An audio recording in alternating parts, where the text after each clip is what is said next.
Ito yung isa sa mga sagot kapag hindi ko maintindihan. Baby products that we are still using kahit nasa toddler stage na kami, part 1. The love of Put Put from Tiny Buds. Hindi ko alam kung ako lang ha, pero every time na mag-checkout ako nito, talagang buy twos yung ginagawa ko.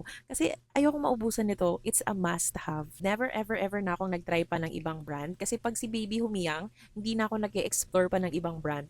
Because, bakit pa, di ba? Buntis pa lang ako, nag-checkout na ako ng ganitong product and never akong nag-apply ng mansanilya kay baby. Kasi iba na yung panahon ngayon, eh. Hindi na kasi siya uso ngayon. Hindi daw yun advisable, lalong-lalo na at sensitive pa ang skin ni baby. Pero sa firstborn ko, nagmansanilya ako. Yung tipong pag naglagay guys, mag-green din yung damit nila. And if I'm going to rate this product, it's 10 out of 10. Hindi ako nagka-problema, lalong-lalo na kapag nakakaramdam si baby ng kabag. Talagang nakaka-relief siya. Kapag nag-apply ako sa kanya nito noon, ang bilis niya lang makautot. Applicable pa rin ba to kahit nasa toddler na? My answer is yes kasi up until now ginagamit pa rin namin siya. So ina-apply ko siya every time na after maligo ni baby or depende sa panahon nag-a-apply ako. And then kapag nakakaramdam ako ng parang utot siya ng utot, so nag-a-apply ako agad nito. Mahal to sa mga physical stores kaya if I were you, mag-checkout ka sa online, may mga pa-vouchers pa. So ilalagay ko na lang yung link sa yellow basket. Bye!